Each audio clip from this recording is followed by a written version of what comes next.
मेरे प्यारे साथियों, मित्रों और दोस्तों, सादर नमस्कार। मैं हूं आपका दोस्त मित्र मिस्टर शांतिलाल डंसेना, बड़े डुमरपाली, रॉबर्टसन, खरसिया, जिला रायगढ़, छत्तीसगढ़, भारत से हूं।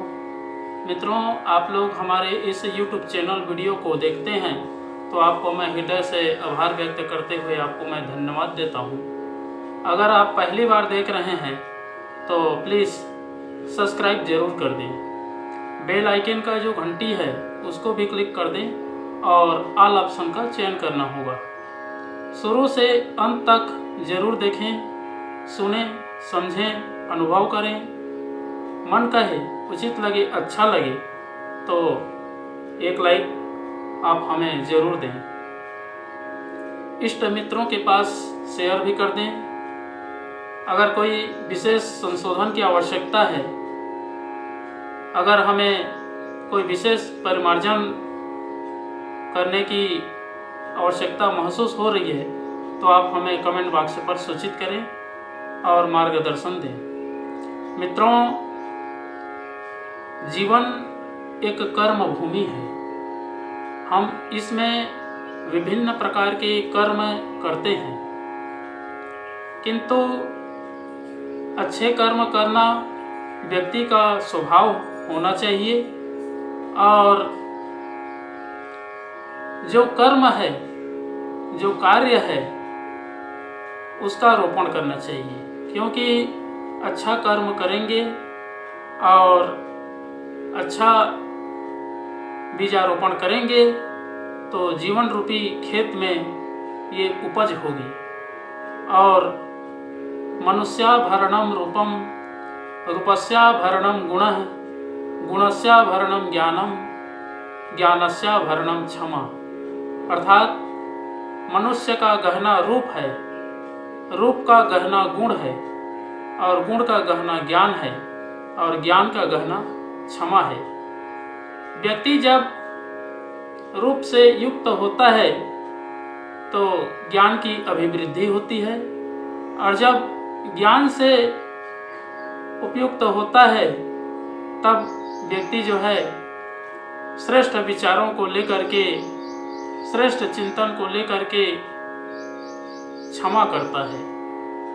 और जब क्षमावान बन जाता है तो व्यक्ति जो है देवता बन जाता है। क्योंकि मनुष्य जो है देवता बनने का अथक प्रयास करे तो हमेशा देने वाला हो। जो देने वाला होता है वही देवता है और जो लेने वाला होता है वो लेवता कहा जाता है। तो मित्रों, आप लोगों से निवेदन है, आप हम सभी मिल करके इस जीवन रूपी खेत में कर्म का बीज का आरोपण करें, जो आगे चल के भविष्य का निर्माण करेगा। उस कल्प वृक्ष जैसे भविष्य उद्भव होंगे तभी जीवन की सार्थकता सिद्ध होगी।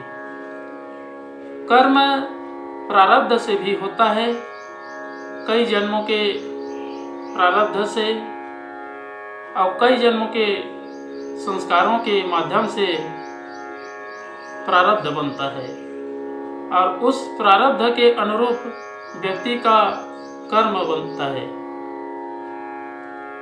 मित्रों, कई जगह अनुभव होता है कि व्यक्ति आचरण तो करता है लेकिन कर्म के वियोग पर करता है, जबरन करता है, तो उसमें सफलता भी नहीं मिलती है और मन जो है संदिग्धता रहती है।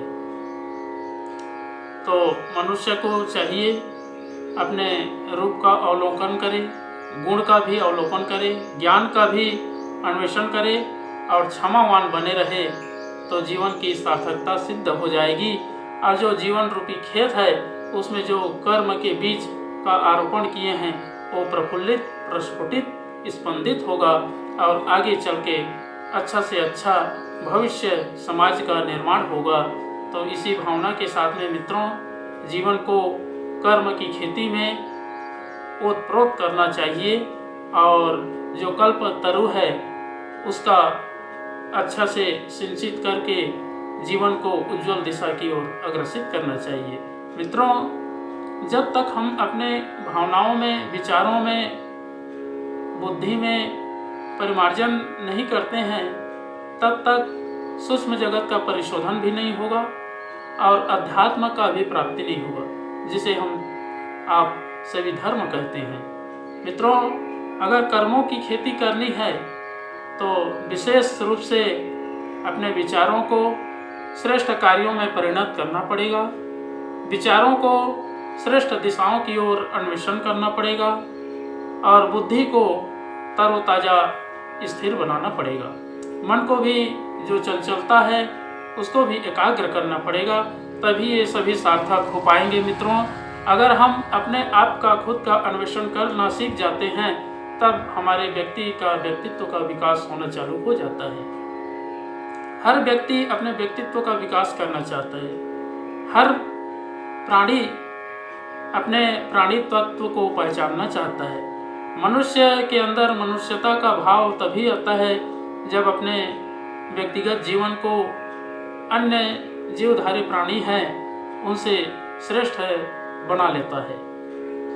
अगर हमें जीवन को भी श्रेष्ठ बनाना है तो समुन्नत ढंग से जीवन में कर्म की खेती करनी होगी। अगर कर्म का खेती हमारा सही होगा तो कल्प वृक्ष तरु जो है उत्पन्न होने में देर नहीं है। अंदर बाहर से पवित्र होना पड़ता है, तन मन से धर्म कार्य अध्यात्म क्षेत्र में जुड़ना पड़ता है और व्यक्ति अपने व्यक्तित्व का परिष्कार करता है। व्यक्ति जब अपने व्यक्तित्व का परिष्कार कर लेता है तब उसकी मनोवांछित फल जो है प्राप्त अनायास होती चली जाती है। तो मित्रों, इन सब चीज़ों को, पारसमणि को प्राप्त करने के लिए, कल्पतरु को उपलब्ध करने के लिए गायत्री महामंत्र जो अमृत रस है उसका पान करना अत्यंत आवश्यक है। तो मित्रों, एक बार गायत्री महामंत्र और एक बार महामृत्युंजय मंत्र का संपुट के साथ में मेरे साथ साथ में उच्चारण करेंगे। ओम भूर्भुवः स्वः तत्सवितुर्वरेण्यं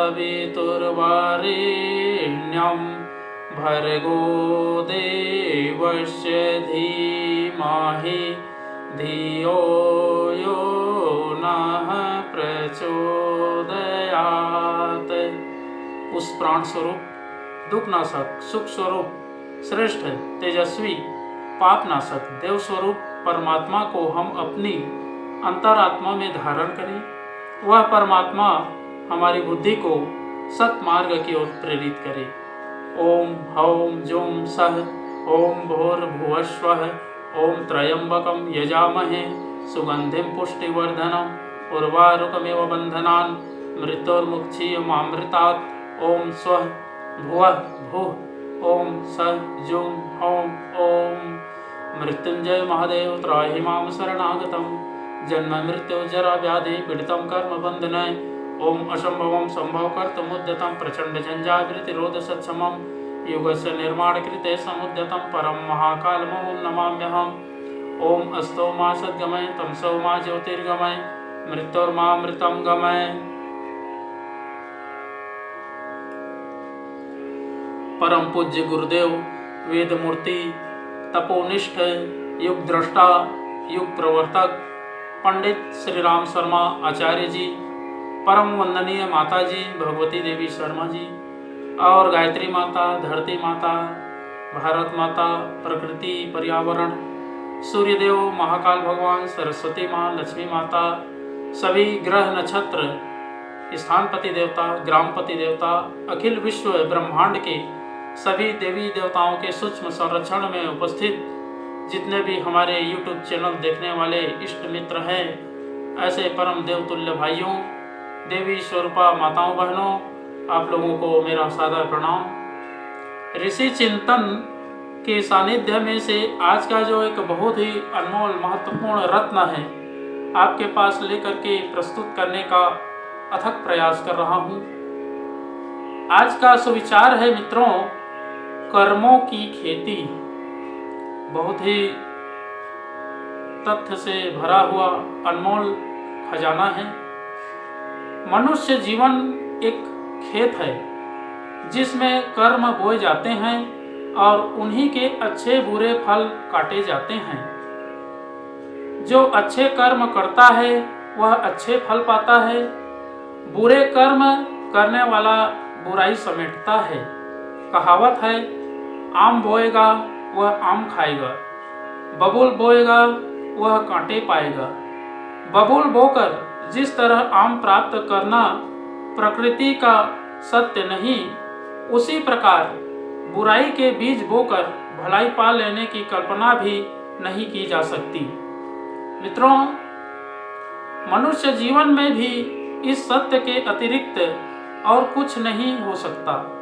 वैसे ही बुराई का प्रतिफल बुराई न हो, ऐसा आज तक न कभी हुआ न आगे होगा। इतिहास साक्षी है, कार्य कभी कारण रहित नहीं होते और उसी तरह कोई भी परिणाम कभी अपने आप नहीं बनते, वरन वह व्यक्ति के कर्मों की कलम से लिखे जाते हैं। अच्छा या बुरा भाग्य अपने ही कर्म का फल होता है। मित्रों, व्यक्ति, समाज या राष्ट्र बुराई से पनपा, यह एक भ्रम है। जीवन हर क्षण का लेखा जोखा रखता है। जल कीचड़ से बहेगा, वह दुर्गंध रहित नहीं होगा।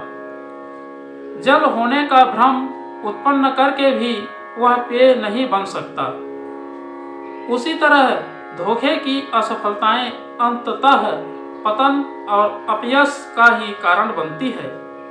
अंत तक साथ देने वाली सफलता भलाई की है।